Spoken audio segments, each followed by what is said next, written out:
ahbaba rasulillah, tunamwomba Mwenyezi Mungu atutakabalie ibada zetu, atujalie min alfaizin. Ni jambo la kawaida katika maisha yetu ya kawaida kuwa na marafiki na maadui. Hata Mtume sallallahu alayhi wasallam alikuwa na rafiki na alikuwa na maadui, bali alikuwa na marafiki na maadui. Na miongoni mwa ahabbi asdiqaihi wa aazzi alikuwa ni Sayyiduna Abu Bakr as-Siddiq, mpaka akatajwa katika Qur'ani kwa kinaya, idh yaqulu li sahibihi la tahzan inna Allaha ma'ana. Kama vile alivyokuwa na marafiki, alikuwa pia na maadui. Hata sisi katika maisha yetu hilo ni jambo la kawaida. Na utakapomuuliza mtu nani best friend wako, anaweza akakutajia kwamba fulani, lakini fulani hasa ndo sadiqi al-aziz. Na urafiki huenda mbali zaidi mpaka ukawa ni urafiki wa ndani kabisa. Ndio maana katika aya zile za kwenda kula, Mwenyezi Mungu akatuambia hakuna junaha kula katika majumba baba zenu, wajomba zenu, ami zenu, kamtaja au sadiqikum, kaingizwa pale rafiki, au nyumba za rafiki zenu. Kuna baadhi ya rafiki akikukuta uko nyumbani kwake, umekaa kwenye sofa, umeweka mguu juu ya mguu, unapiga juisi au soda, akiingia kikukuta sema alhamdulillah, sasa kweli wewe ni rafiki yangu, umenikinai kweli. Maana unaingia nyumbani kama kwako, tunaika order, lete chips, lete chicken, na mwenyewe hayupo, basi yeye ni furaha yake, kwa sababu anaona sasa umeshiba urafiki wenu. Urafiki huu upo, na ndio maana al-Imam Shafi'i alikuwa na rafiki yake akiitwa Waki' ibn al-Jarrah. Wanasema ulama wa historia, siku moja Waki' aliumwa sana, ni mwalimu wake na ni rafiki yake. Baadhi ya riwaya zisema alikuwa mwalimu wake, wengine sema ni sahibi yake. Hizo zote mbili zinaweza zikawa. Shafi'i akaenda kumzuru rafiki yake kwa kumkagua. Alipofika akamwona hali yake, basi hali na yeye ikambadilika kwa upendo aliokuwa nao juu ya maumivu aliyokuwa nayo rafiki yake. Akanukuliwa kusema maneno haya: maridha alhabibu fazurtuhu famaridtu min hadhari alayhi. Alikuwa mgonjwa kipenzi changu, rafiki yangu, nikamzuru. Nilipomuona nikapata maradhi mimi kwa ile kumhurumia ndugu yangu na rafiki yangu, nikaumwa mimi. Urafiki unafika hadi unaumwa, basi mimi rafiki yako nikikuona naumwa mimi zaidi kuliko unavyoumwa, kwa jinsi ninavyokuwa ninakupenda. Anasema wa ata alhabibu yauduni, nilipoumwa mimi sasa akapona rafiki yangu, naye akaja akanizuru katika kitanda cha maradhi. Wa ata alhabibu yauduni anasema fabaritu min nadhari ilayhi, siku alipokuja mimi nikapona kwa ile kumuona yeye amekuja. Siku nilipokwenda niliumwa kwa kumuona, na siku alipokuja kunikagua nikapona kwa kumuona. Urafiki huo unatokea, lakini tuwe na 100%. Hakuna urafiki ambao hauna matatizo na misukumano wala ikhtilafu ndani yake wala mazonge. Ndio maana wakasema mwenye kumtaka rafiki bila ya dosari, huyo ataishi akiwa mpweke maisha yake yote, na mwenye kumtaka mke bila ya dosari, huyo atakufa akiwa mjane, hana mke yoyote.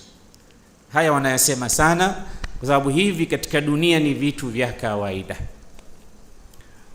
Ndugu zangu, leo tunajifunza kutoka kwa Bwana Mtume Muhammad sallallahu alayhi wasallam vipi akiamiliana na rafiki zake au na maadui zake.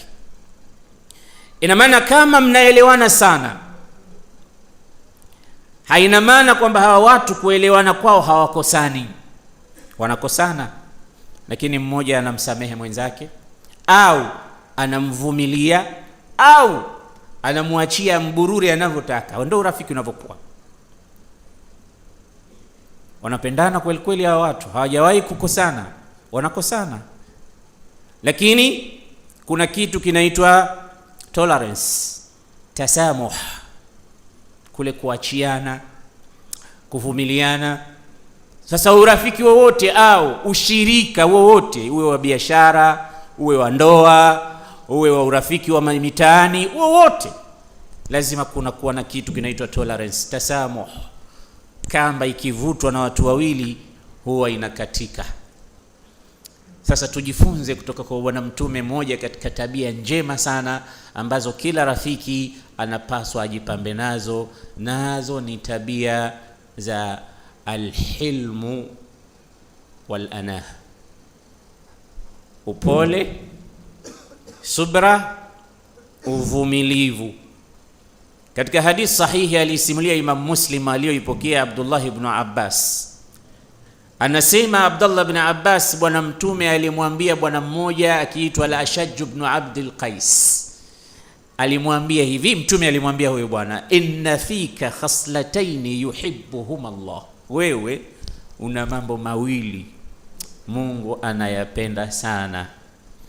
Una vitu viwili, una tabia mbili, yuhibbuhum Allah, Allah anazipenda sana tabia hizo mbili. Unazo wewe al-Ashaj. Ni zipi? Alhilmu wal anah. Al-anatu, upole na uvumilivu. Na hilmu unaweza ukaitafsiri unavyotaka katika subra. Unaweza kwa Kiingereza ukasema humble, mtu akiwa humble, halim. Akiwa mtu ana tabia ya uvumilivu, akiwa mtu mpole, akiwa mtu na busara, akiwa mtu na hekima. Kuna watu wawili mara nyingi hawa tuko nao. Tuzisikilize hizi sifa za hawa watu wawili. Huenda mimi na wewe tukawa mmoja katika wenye sifa hizi. Sema kuna mtu sari'ul ghadab bati'ul auda. Kuna mtu aina hiyo. Sari'ul ghadab ni mwepesi wa kukasirika, hasira zake ziko juu juu. Saa nyingine wala kitu hajafanyiwa yeye anakasirika yeye na kafanywa mtu mwingine. Sari' al-ghadab. Na bati'ul auda, na kurudisha hali yake akasawazisha, hasira zikaondoka. Pia ni mzito sana, kukasirika haraka lakini kurudi mzito. Anaweza akakasirika leo akaridhishwa akaombwa mwaka 2023 ndo akasamehe. Bati pole pole anakuja mzito, lakini ghadhab hazisubiri, zinakuja haraka. Tunao marafiki wetu kama hao, kitu kidogo amekasirika. Lakini kuna wa pili, bati'ul ghadab sari'ul auda. Huyu ni mzito wa hasira, hasira zake ziko mbali, zinakuja kidogo kidogo, lakini akikasirika sari'ul auda, ni mwepesi wa kurudi katika mstari akasawazisha mambo. Na huyu pia tuko naye. Sijui mimi na wewe tuko katika klasi gani katika wawili hapa? Usimnyoshe mwenzako kidole. Na wewe uko katika position gani hapa? Ni sari'ul ghadab bati'ul auda au bati'ul ghadab sari'ul auda? Sasa halim ni nani katika wawili? Halim ni nani? Halim ni yule bati'ul ghadab sari' al-auda, ndio halim. Mzito wa hasira, si kwamba hakasiriki. Ndugu zangu, tufahamiane, hakuna binadamu asiyokasirika. Wanasema ulama, man isturdhiya falam yarda fahuwa shaytanun wa man istughdiba falam yaghdab fahuwa himarun. mwenye kuombwa radhi na msamaha asisamehe, huyo ni Ibilisi. Na mwenye kukasirishwa asikasirike, huyo ni punda. Hakuna mtu asokasirika, sote tunapata ghadhabu, lakini kuna kuficha hasira, kuna kuvumilia, ambayo ni sifa kubwa sana. Ndio maana Allah akasema wasari'u ila maghfiratin min rabbikum wa jannatin arduha as-samawati wal ard u'iddat lilmuttaqin alladhina yunfiquna fis sarra'i wad dharra wal kadhimina al ghayza wal 'afina 'anil nasi wallahu yuhibbul muhsinin والذين إذا فعلوا فاحشة أو ظلموا أنفسهم ذكروا الله فاستغفروا لذنوبهم ومن يغفر الذنوب إلا الله ولم يصروا على ما فعلوا وهم يعلمون. Msalieni mtume sasa. Unaona sifa moja katika watu watakaokwenda katika pepo ya Allah, walkadhimina alghayz, waliozuia hasira zao.